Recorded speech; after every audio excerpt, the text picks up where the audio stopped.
It's 5 to 7.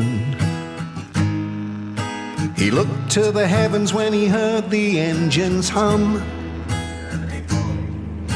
A sky full of planes and each one with a bomb.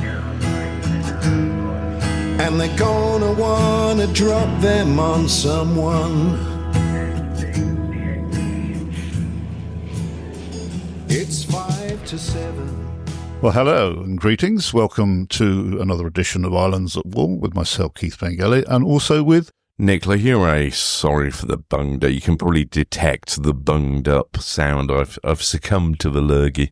Well, yes, and it's very much a seasonal sound, this bunged upness. Anyway, straight into the programme. You're listening, of course, to Islands at War here on Gnet Radio and all good pod platforms. And straight into it, we're in February 1942 now, and we're actually recording this in February 2025, so we're in sync. Nick, I think we touched on last episode, American men of military age, possibly to be deported, and you've got something on this. Yeah, so we talked in the last episode, January 42, about the fallout, as it were, from Pearl Harbor. And I think Lesotho, the diarist in Jersey, sums it up quite nicely. He's got an entry on the 4th of February 42, where he says, "It looks as though the Americans are classed with Jews for after taking away the few American males of military age, our friends now require full details of all investments held here by American citizens, companies, or the American government, much the same as happened to the Jews. I've an idea the USA is not that popular with Germans at the moment." No. I must admit, this is one of my favourite diaries, just from like your man in the street. He's Lesotho, and he manages a building shop, but he's the man on the St. Brellard's omnibus. Yeah, I must work out where exactly his building store was, because I was reading some other stuff. But he was managing it. It wasn't Sota's building store. No, it wasn't his. He was a man. The bloke that owned it had evacuated. So do we know the name of the builder? No, I need to work that out.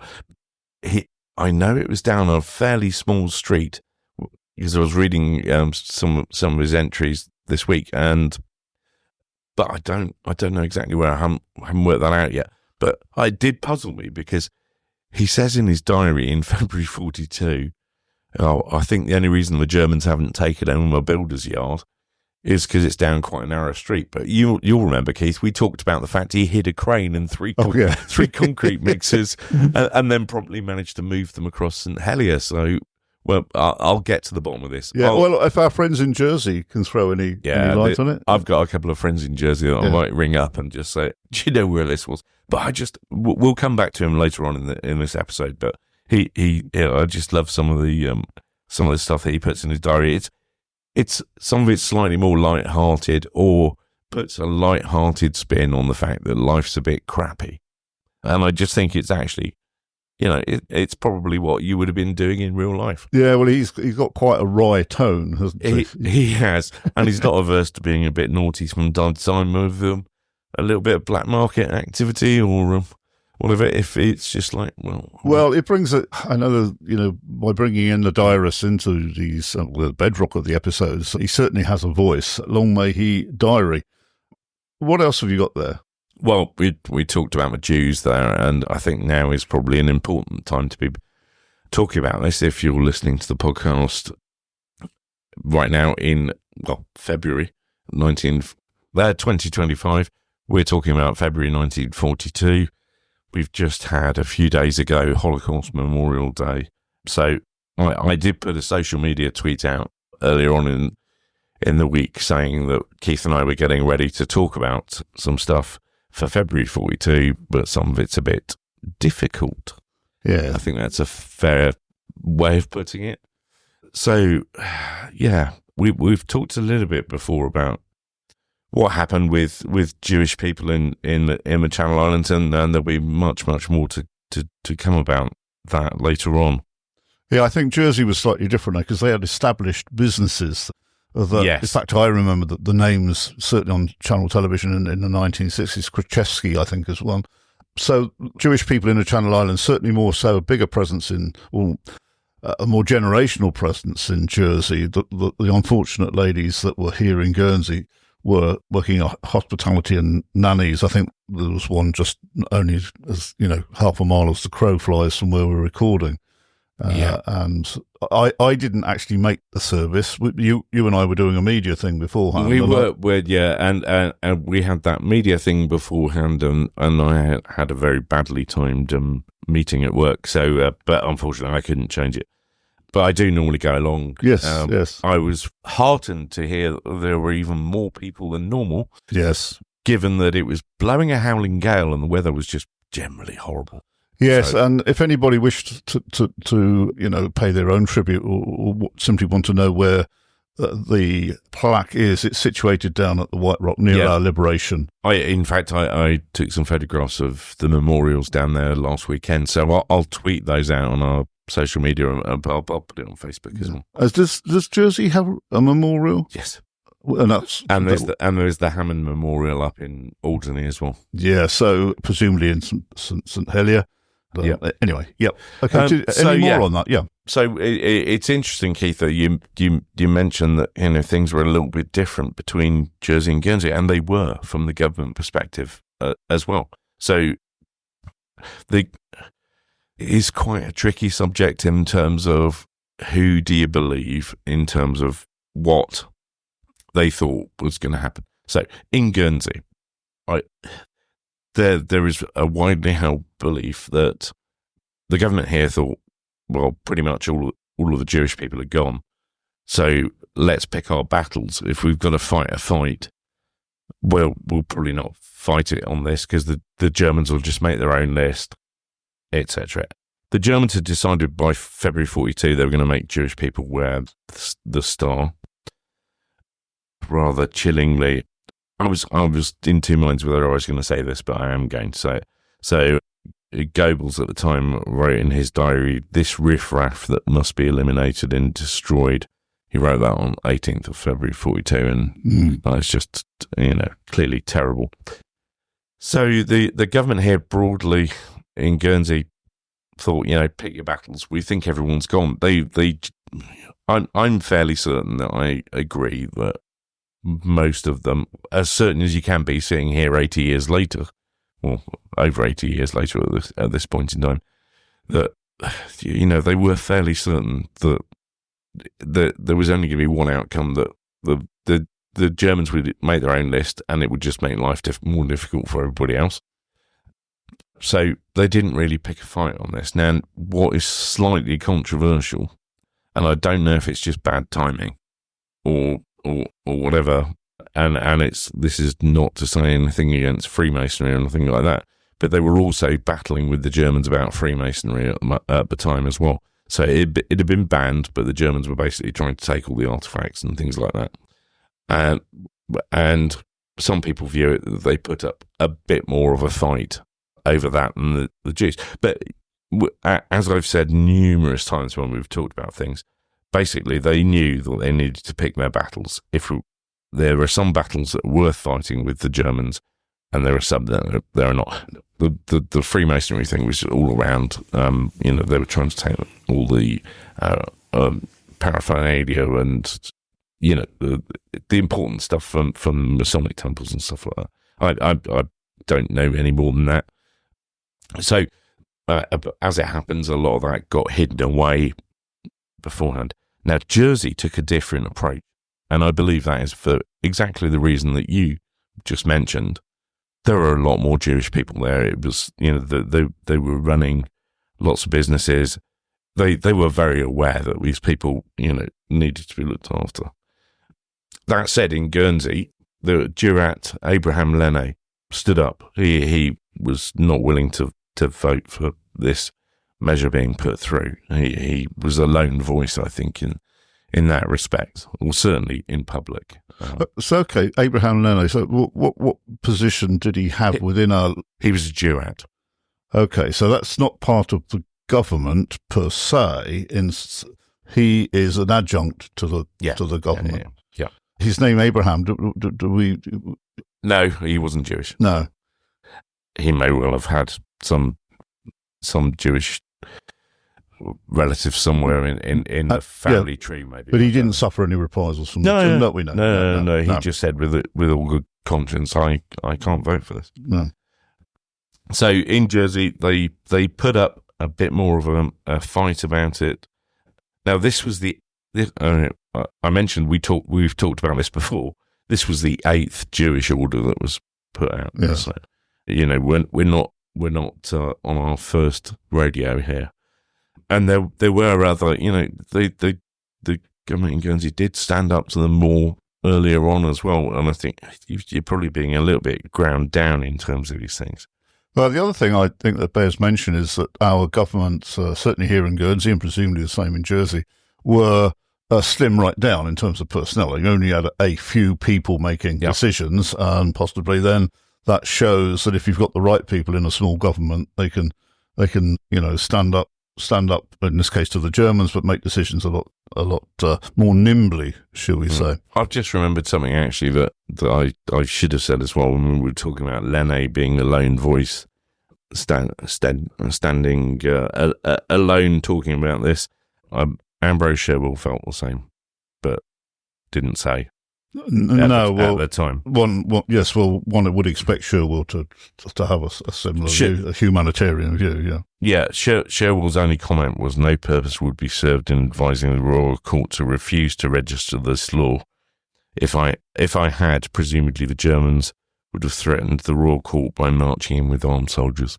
So, as we've said numerous times, walking a line between what do you do for the best of the island. If the Germans had wanted, they could have just got rid of the government completely. Yes. And of course, class did play a part in governance at the time. Everyone was supposed to know their place in society, completely different to how it is today. Oh, that's a broad comment, but anyway, we sort of move on from that topic, or do you? I think the only other thing worth mentioning actually. So Jersey did put up a bit more of a fight, but they ended up in the same position. Yes. And one of the other reasons that Lene and Sherwell were worried about it as well was they actually thought these people, if they were forced to wear the star, they'd be attacked they could potentially be attacked in the street by Germans. Well, yes, and we as with human nature, or possibly other elements, would have felt that it was an open season as well. It's quite interesting as well. Well, I say interesting and depressing, but of course, sat here in the Channel Islands, they would not have been aware of what was happening to the Jews in mainland Europe. I was going to make that point because the media is totally controlled by the Germans, and even if you were listening to the BBC, you still wouldn't know about it. No, and it wasn't. Although by the time the Channel Islands were invaded, the Nazis had been in power for 7 years. It wasn't. There wasn't social media at the moment. We've got a certain person in America seemingly wanting to take his country down, and we're knowing every single element of it daily, hourly. Whereas, of course, it's completely different back in those days. Strangely enough, I was talking to somebody yesterday about this, that I actually find it quite... Obviously, Keith and myself, we're not spring chickens. It's probably the easiest way to put it. My chicken sprung loads of time ago. we were around well before social media and stuff like that.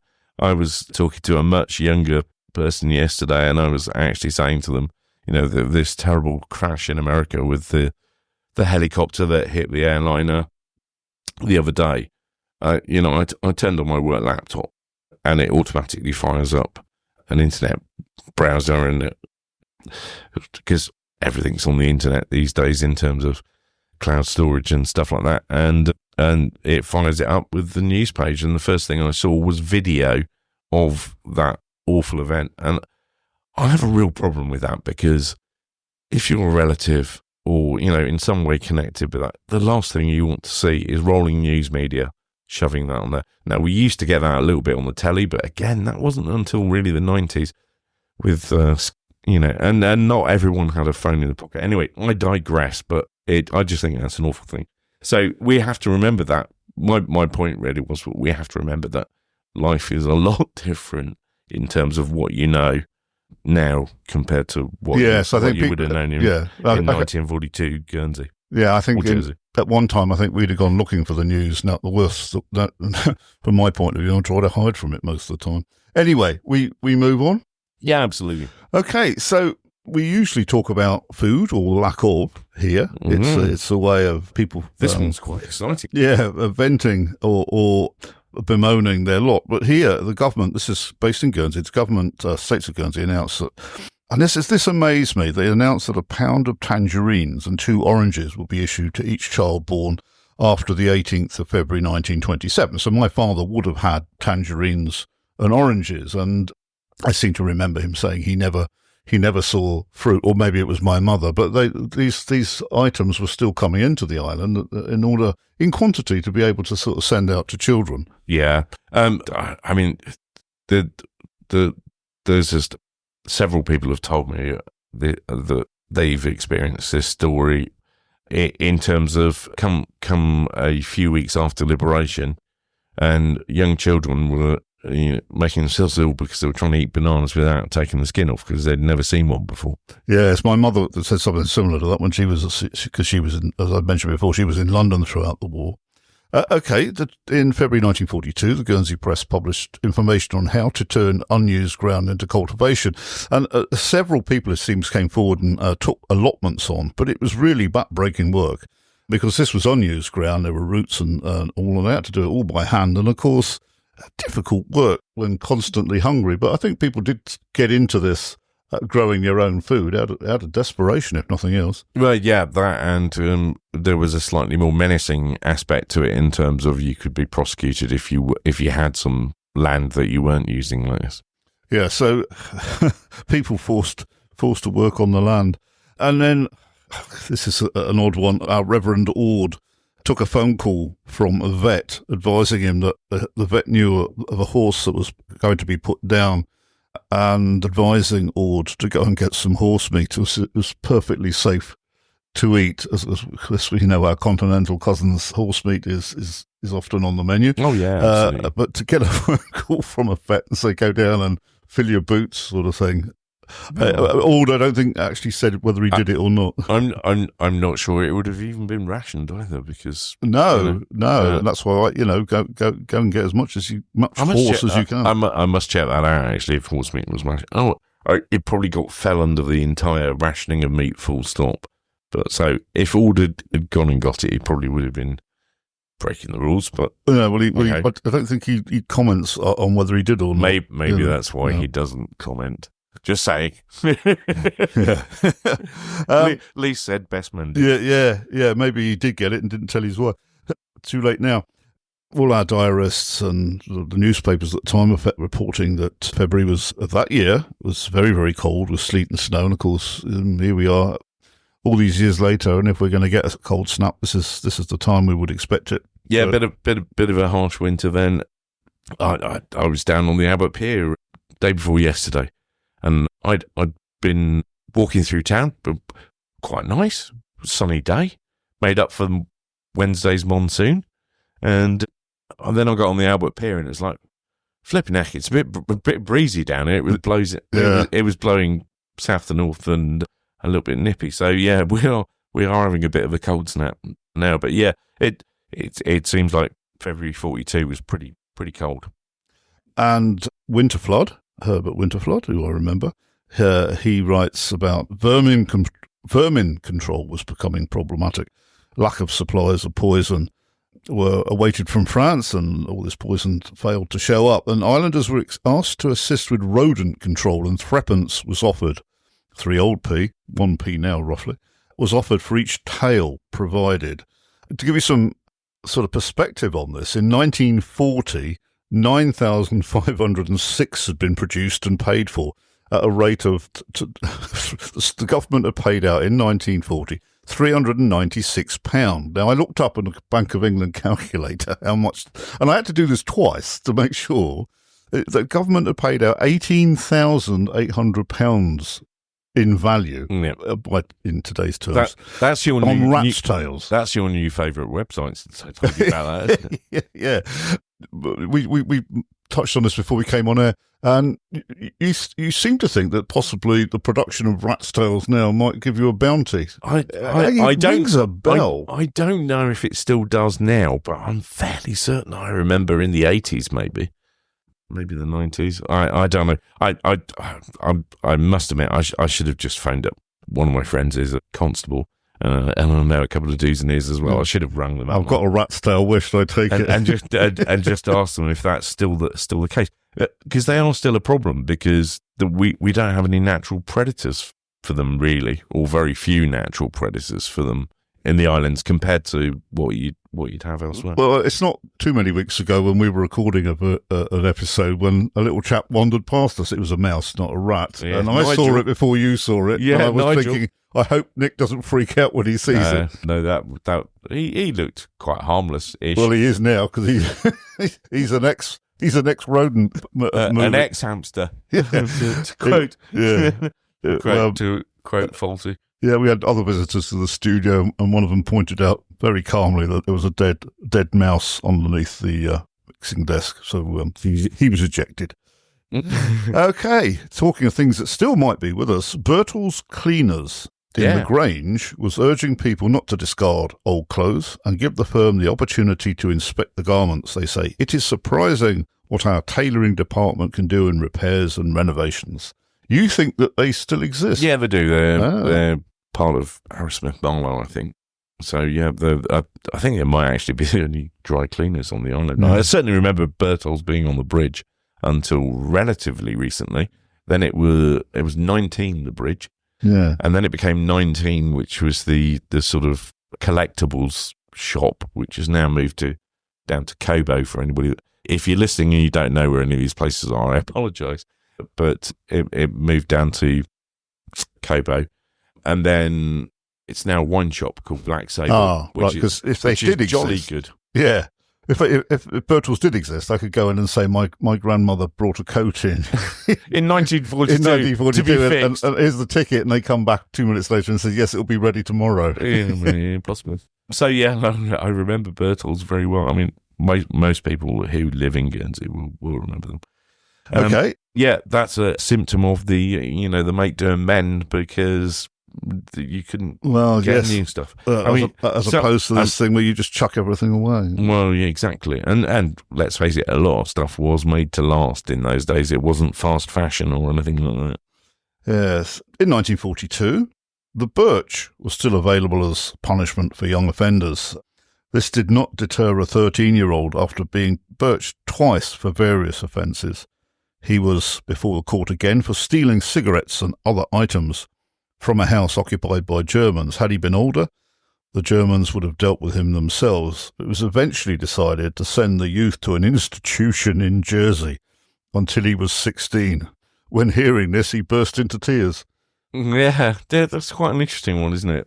So, but the birch was available in Guernsey till July 1968, so just before I was born, by a month. I thought it was still available up until the 70s, and the reason I say that is that... Did somebody give you the birch? No. But somebody I worked with back in 1973, 74, their brother was a bit of a handful, and apparently I was told he was taken into a room and shown the birch, and that put willies up him, and he mended his ways. So... But anyway, it continued for some time. It may have gone on a bit longer, actually. I might have just found. Yeah, I think it was longer than the 60s. It probably went into the 70s.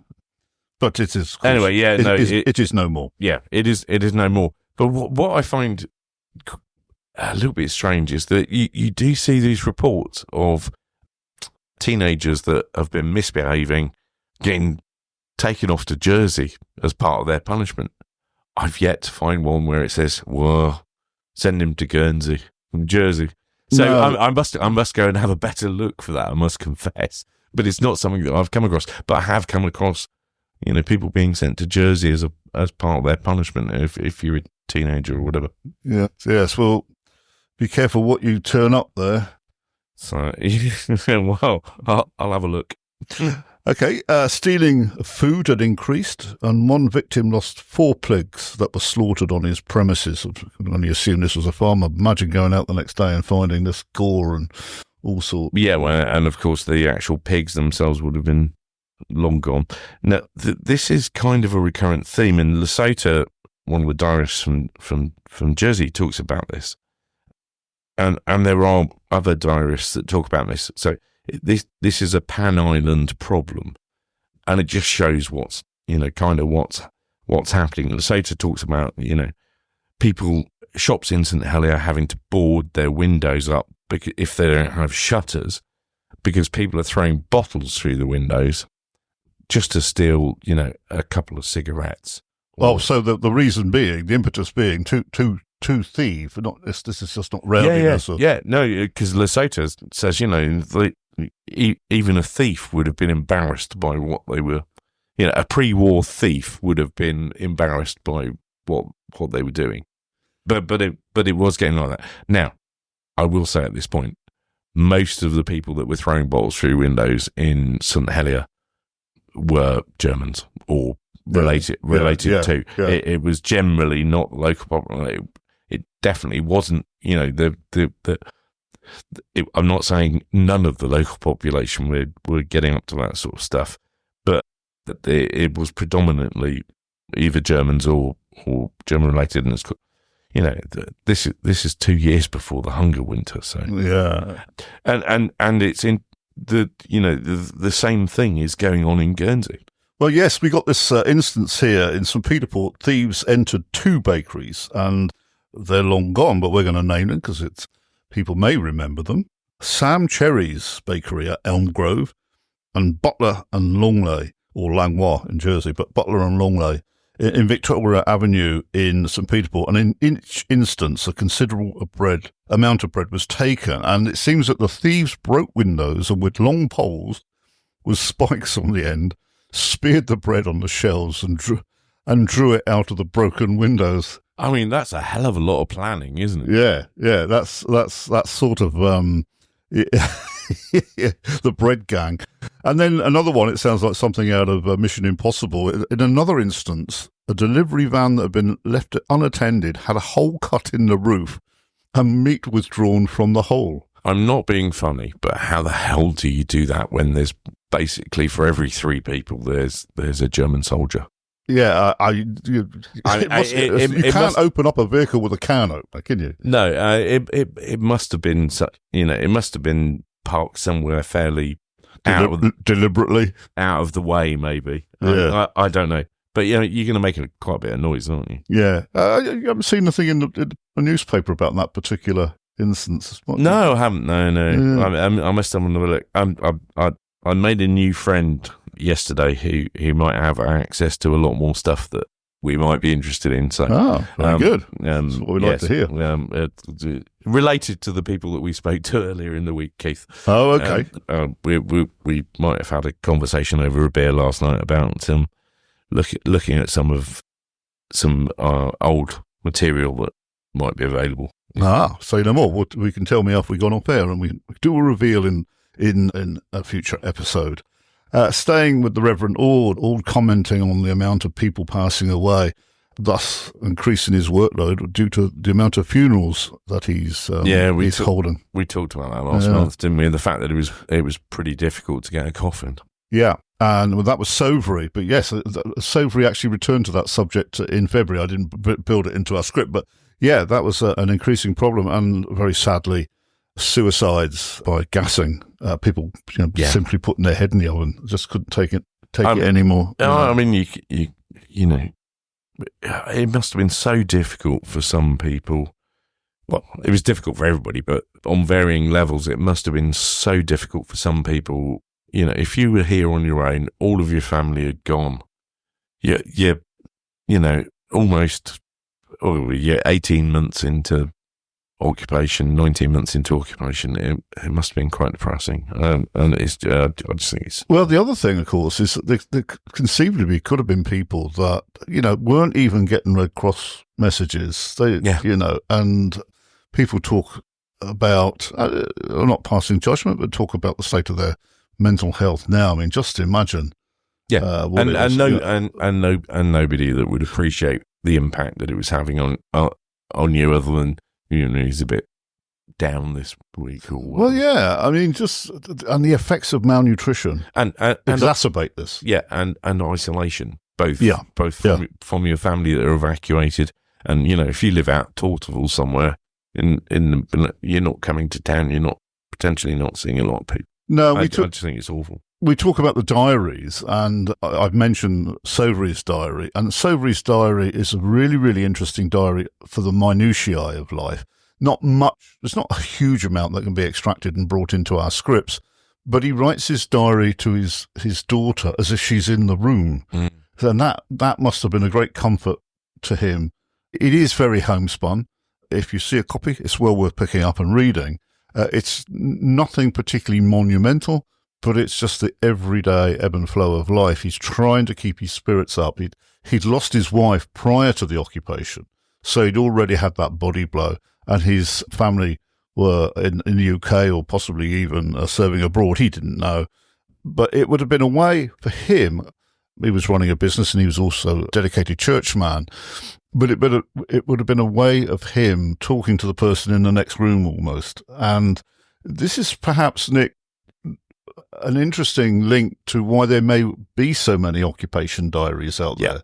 People turned inward, looked at themselves, but still wanted to say things. And it would be interesting to know how many of the diarists that kept diaries in the war kept them before or even bothered afterwards. It was this moment in their life where they felt they needed to sit down and sort of unburden themselves or comment on things, and it must have been a way of just simply trying to stay sane. I spoke to somebody years and years ago, and way before I was particularly interested in the fact that lots of people kept diaries. He had kept a diary. Like you said, he actually started, I think it was probably December 1940. He actually started keeping that diary because he thought, well, if I die and my relatives family come back from the UK, at least they'll know what was going on. Yeah. And I just, yeah. But I think you're right. That there are still a lot of unpublished diaries out there. Yeah. It never ceases to amaze me because, people get in touch and they say, well, I've found this. I don't suppose it's of any interest to anybody. Well, we can only, yeah. And the answer, of course, is, hell yeah. Can we have a look at it? Well, yes, and I hope to see, as I mentioned to you before, that the diaries, wartime diaries especially, of the artist Elsie Henderson, we've been in touch with the Henderson estate. This is an educated woman, but we were expecting to see her diaries at the Priaulx Museum in the summer of this year, coming over from Cambridge University. And someone said to me, well, I've sort of had a look at them and it doesn't seem very exciting to me. And I said, well, the greatest respect. What doesn't seem exciting to you as a sort of non-Channel Islander? You be surprised. A name here, a sentence here, an allusion there can open up so much. Well, exactly. I mean, we were talking to some people from the media on Monday, weren't we, Keith? Yeah. And one of the questions that they asked was about the diaries, the what did we like about them, that sort of thing. And it is just that if you take a selection of diaries from people in different positions, so you've got people in government, they've probably got one eye on what happens when eye on posterity, yeah. When the war's over, how am I going to look if I'm, in what I write in my diary.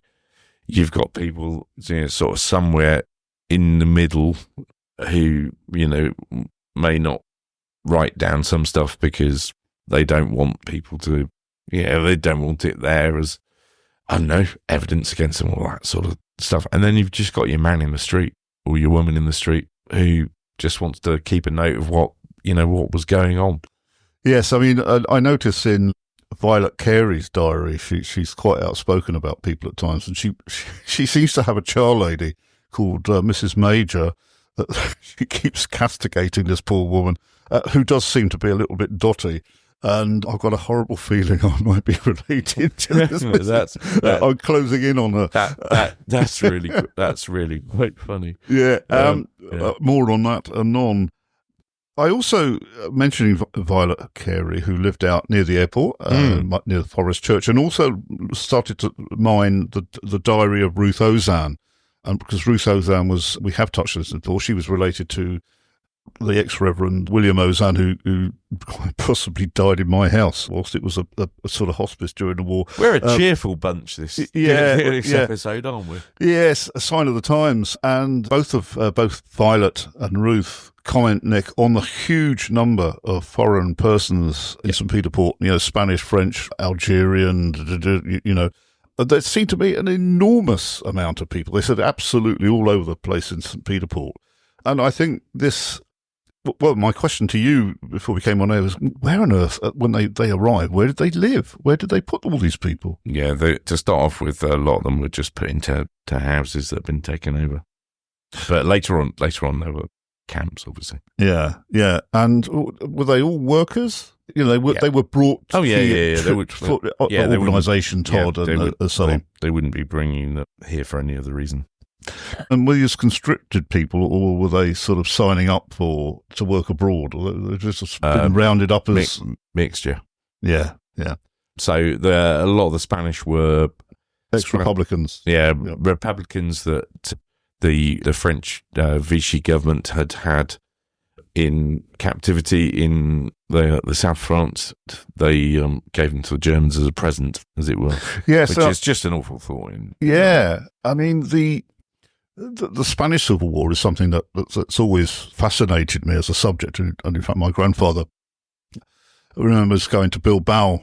He was in the Royal Navy and they were attacked. They were getting refugees and expats out, and of course once the Republicans had lost to Franco, they went across the border, across the Pyrenees into southern France, and then of course the Germans caught up with them because the Vichy government just handed them over, Nick, didn't they? Isn't there a book that's come out recently about, is it called Churchill's Spaniards? There is, yes. This is, because I think it's worth mentioning that. Yeah, funnily enough, I was just going to say that. So it's written by a chap called Sean Scullion. He is a super nice chap. I've met him a few times. Really, really interesting chap. And I heartily commend that book. Go look it up. Go buy it.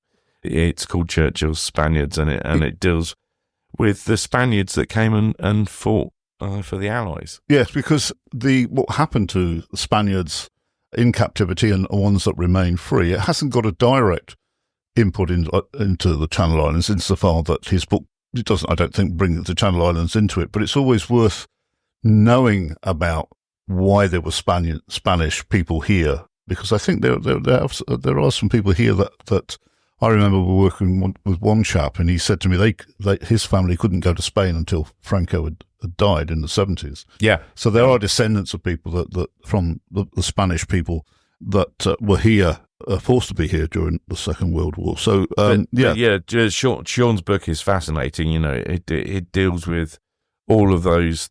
Well, there were thousands of them, Spanish Republicans who joined the British Army to continue their fight against the fascism, both in their own country and in the wider bit of Europe. So it's a really, really good read. I heartily recommend it. Yes, it's on my list of books to get. So we can even probably tweet it. I'll put a link out to it. But and Sean is a great guy. Yeah.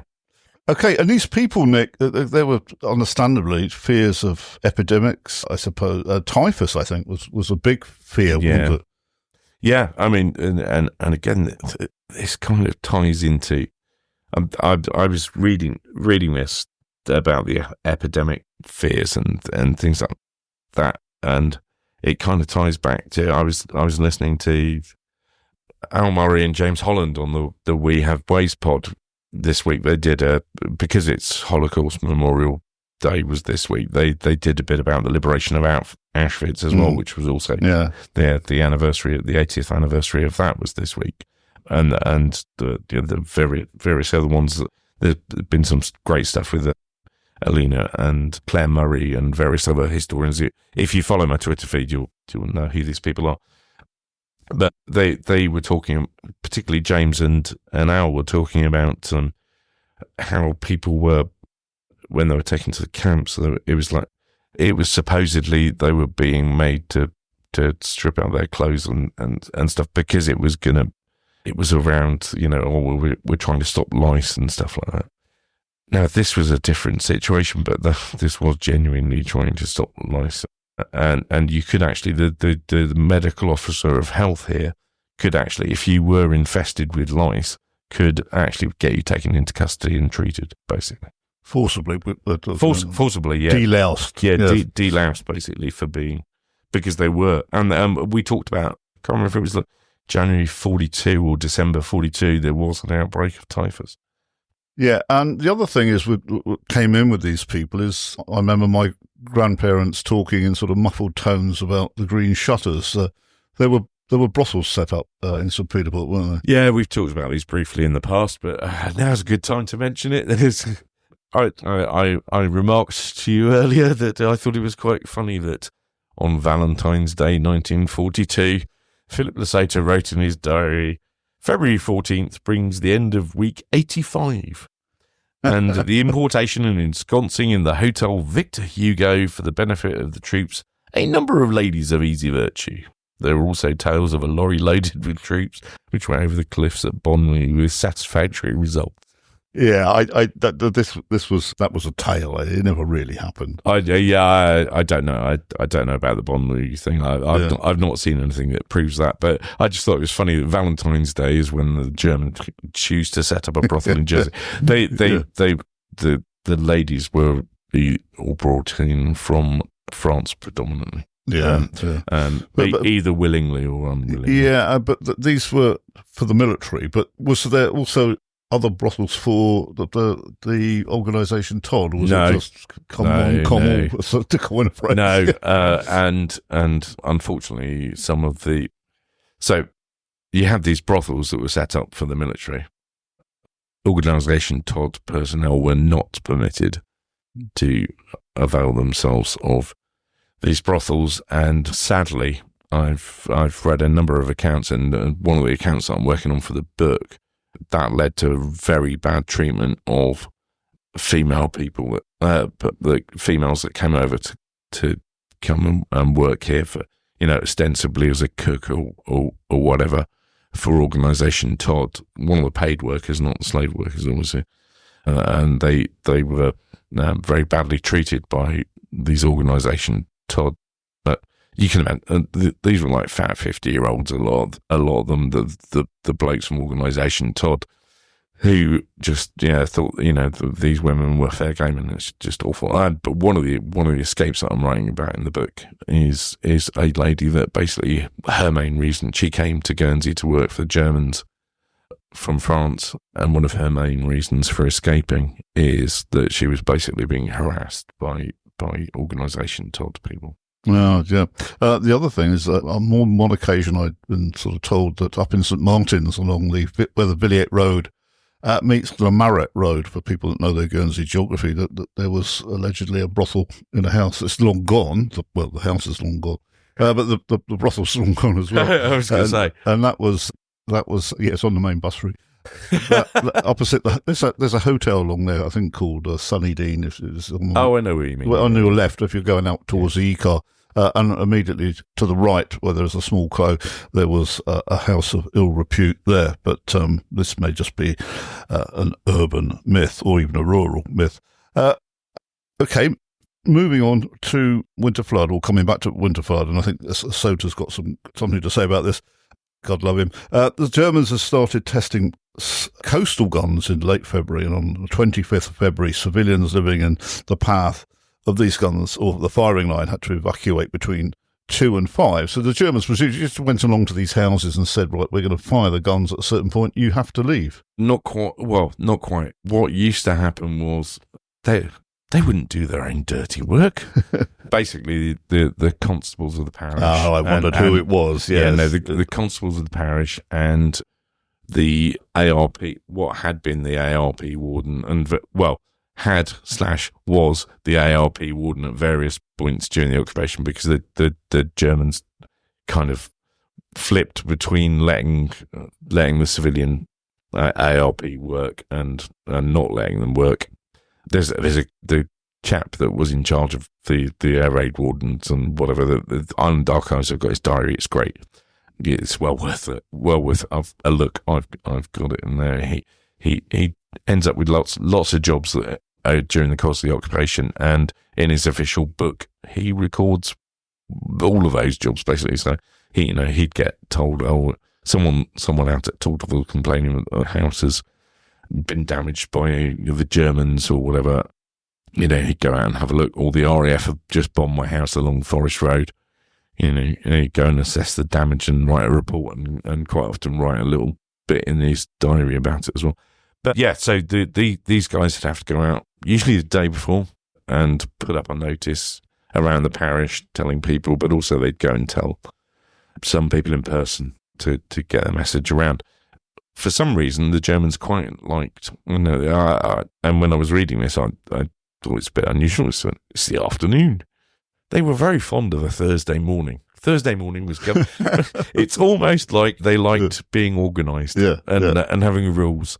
And the rules said Thursday morning used to be that mostly was when they liked to have a bit of gunnery practice. Come rain or shine. Yeah, exactly. Yeah. They weren't too fussed about that sort of stuff. But you'd be either moved out of the area. I mean, we talked about this the other. I think it might have been the last episode. The gentleman that basically was like, nope, I'm old and I'm stubborn and I'm not leaving. And then he got carried. True Guernsey fashion. Carried out. Literally carried out. Now, see, I got told, I always thought the Guernsey donkey thing was a stubborn thing. Oh, no. No, you and I just assumed that's how come we got called donkeys. I had it explained to me on Saturday exactly why. And it's because when people came from around the world and got here, the first thing they saw was donkeys because they were used for carting everything around. Yeah, I'm not so sure about that. Well, I like that story anyway. Yeah. But we are stubborn anyway, so it works either way. So okay, well, we're going into the last 10 minutes of the episode. Now, you've got quite a lot here on. Was the RAF or the Allies were? Well, I suppose it was still just the RAF were busy over the island throughout the month. And a mixture of, obviously we talked about the bombing raid on St. Petersburg Harbour in the last episode, January 42. And, news of that has got to Jersey. And our friend, Mr. Lesotho, is quite angry again that they're not getting bombed enough. I know there's inter-island rivalry, but This is ridiculous. complaining about not being bombed enough is... we all like to have a laugh and a joke with our friends from, friends of ours in Jersey about things like the sunniest place in the British Isles and all that sort of malarkey and oh no, we're the sunniest place and stuff like that. But I didn't have on my bingo card, you are getting bombed more than we are. This is awful. Had Channel Television been on the scene in those days, they would have led with that. There's quite a lot. So aside from the actual attacks on the Germans in the islands, there's also a lot of RAF raids going to Brest, Sandnes, down that sort of way. They're coming over the Channel Islands, and so we had quite a lot of anti-aircraft guns in the Channel Islands by 42. So they are want to open fire on these RAF aircraft, and it obviously shows the build-up of anti-aircraft guns because Lesotho talks about the fact that earlier on in the occupation he used to like going out to go and see what was going on when the Germans started opening fire with their anti-aircraft guns. But he's now talking about the fact that I don't do that anymore because it's a bit too dangerous because we've touched on this. What goes up must come down. Yeah, and the number of civilian deaths during the occupation across the Channel Islands were caused by people being outdoors when there was anti-aircraft fire, and so they were hit by shrapnel. Shrapnel. Yeah, shrapnel. So he talks about it. He says, time past I used to stay outdoors to watch the fun and see if flares were dropped, but the flak is now so intense and shrapnel falls like rain. It's much more sensible to stay under cover. I see here as well, Nick, in our script, there's news of Guernsey's raid coming in a letter from a States official confirming the sinking of a 6,000-ton ship in St. Peter Port Harbour. Casualties include 23 foreign labourers and one Guernseyman killed.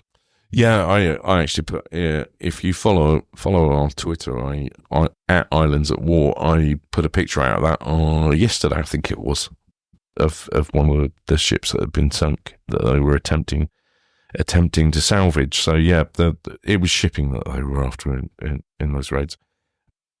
Actually, something else that I've just remembered from Lesotho, talking about the RAF coming over and being shot at by anti-aircraft guns. He notes that he gives credit to the powers that be that up to date all these little disturbances occur before midnight, and so don't disturb our sleep. Jolly nice of the RAF to well, the pilots needed their sleep as well. So when you think about RAF activity at this time, 1942, so the Americans weren't actually, they were in the war, but they weren't actually in the UK yet, not in terms of any military strength. So the RAF is conducting its operations purely on the basis of the RAF will do what it wants to do. Attacking shipping in Guernsey Harbour, there must have been a sort of feeling that they must be doing something to keep people trained. And how much of this was really strategic, or were they just sort of visiting over the Channel Islands and taking potluck and everything? Were they concentrated, organised raids? So the January 42 one, that was planned. Yep. You get various others which are just opportunistic. Either just there were patrols around the area on a regular basis, and it just depends at what time during the war, So there was opportunistic stuff, but there were very, very planned and considered raids. We get to just before D-Day, and you've got Typhoons attacking Fort George because of the radar installations, because they might have compromised D-Day. And we'll talk about that when we get. My point being is that yes, everything was coordinated, and that particular thing was because it was a component part of a big operation. It could get bigger than D-Day, but so I just wonder, these raids are. Is it part of a sort of campaign to effect the occupation, or was it more? These raids were not to keep the boys' hands in, but it was attacking shipping within the Channel Islands at that early point in the war. Was it seen to be for the benefit of Channel Islanders, or was it seen to be simply just continuing to harass the enemy? In strategic terms. Kind of a bit of both, really. Because it had the unintended consequence. Well, I say unintended consequence. They were obviously aware that this was a risk, but that they might be sinking shipping that's coming to the Channel Islands that's got food on it for the civilian population, which did happen. Yes, exactly, and not helped by the fact that sometimes the food might be down in a hold, and the Germans have got military supplies up on deck, so it looks like military supplies. Yeah, one of the things that in my summertime role as a sort of keeper of Fort Grey, we get lots and lots of people coming to see us, is commenting about all the cement that must have come here. Was it made here? I said, no, it wasn't. It was shipped in. Yep. And, there's probably more cement shipped to Guernsey than anywhere else in the Third Reich. But an enormous amount of it was actually never reached us. It was actually bombed and sent to the bottom, wasn't it? Yeah, absolutely. There's loads of stuff. But so, and you get things like there was a submarine. One instance that springs to mind is that there was a submarine that was attacked off of Sark by some Spitfires, and that got damaged. Now it was attacked by Spitfires. It wasn't being bombed or anything like that, so they were attacking it with just with their guns. That got damaged, came into St. Peterport to be repaired. Spent a few days here. That got bombed because they knew it was here. Okay, well look, we're nearly at the end of this episode. Can we reveal what we were doing with the media? Oh, go on then. Go, you take the lead. So, those lovely people from the Guernsey Press came down to see us on Monday, and we recorded some stuff for their podcast. We did, yep. And this episode that we're recording now will go out on Monday. Yep. So the Guernsey Press podcast that we feature in will go out Monday, Tuesday, I think, from what they said. So and there'll be a little bit in the press, but also, so I'll put it, if you follow our Twitter or us on Facebook, I'll put that out on our social media when it comes out. We also recorded a little bit of stuff for them to use later on towards Liberation. But Simon Dellery, who came along from the press, he's got the unenviable task of he's writing a series of articles daily in the run up to Good luck with that, mate. in the run up to Liberation. I'm really looking forward to it. And yeah, he's got to write. I think it's 80 articles. I think they're doing 80 days to Liberation. So we may well get a mention along the way in those, because I've offered up some ideas of things that he might want to write about, or stuff that I've got that I can give him that he might. Yeah, and by the time you hear this, I'll have been on Radio Guernsey in Jersey on the Jim Delbridge show with the second part of my history of the Murati, the football tournament between the islands, and this particular episode will be looking at what happened during the war, and particularly football matches that were held in the detention camps in Germany between Guernsey and Jersey people. So we'll be covering that. So that might be of interest to people. They'll be able to find that on the BBC Guernsey Jersey website. Jim Delbridge show, and that's on at 11. I'll be on at about 11 tomorrow. So excellent. Yeah, I was on with Jim the other day. We were talking about the Minkies. I talked about something that wasn't the occupation, Keith. This is Minkies. This is a reef, not a monkey. Yeah, exactly. Yeah. But yeah, no. I talked about something, and it wasn't the occupation. I did manage to. We always try and crowbar the occupation of the Channel Islands into nearly every conversation we have. My other half said, there is no way you are going on the radio to talk about history and that you will not mention the occupation. Not going to happen. And frankly, she was right, because there's two really good stories about that. So if you go back and find last Sunday's episode, Jim Delbridge's show, you can listen. I'll put a link out to it. But it's there's a couple of quite funny stories. One which is, you'll have to wait till when do we reckon we'd be finished? Probably sometime in 26, didn't we? I don't think we'll ever finish. Well, no, or rather, when will we finally valiantly fight our way through to Liberation? About December 26th, I think we decided. So if you can't wait until then, I'll put a link out. But there's a really funny story about the Minkies and Liberation. Okay, good. Right. Well, look, I think that's pretty much it. A couple of little parish notices. I was looking to take a walk last Sunday around the Ecar Strong Point and down into the Loop Tower 14, but the weather intervened and it was horrible. So the walk will be taking place now on Sunday afternoon, the 23rd of February. How's the blog going? Yeah, the blog's going. I've been too busy with the book, to be honest. Yeah, and how's the book going? Yeah, it's getting there. Slightly not helped by the fact, well, obviously, if you live in Guernsey, you'll be aware that the archives have had to shut for some urgent maintenance. So there is that. I've got one more thing, which where have I put it, that I thought was quite interesting, is because it kind of relates to what goes on today in terms of books. And Jenny O'Brien, who writes some fantastic books, she's got one coming out shortly. She's going to be speaking at the Literary Festival. She has, by way of Teresa Laflamme, agreed to come and talk to us about it. Excellent. Because the person that's going to be interviewing her at the Guernsey Literary Festival will be me. Oh, excellent. I was very honoured to be asked. And her Twitter handle is @WriterJenny? I think so. I can't remember off the top of my head. I'll share it anyway. But so Jenny's got a new book coming out. She very kindly asked me if I'd be interested in going along and interviewing her at the Literary Festival about her book. So I'm looking forward to reading that. I'm eagerly awaiting the arrival of a pre-copy, because it's not out yet. But I thought that with you mentioning about books and things like that, I found an article in the Daily Record from February 1942. The local crime club had selected a book for February by a very old favourite, John Ferguson, so clearly a fairly prolific author.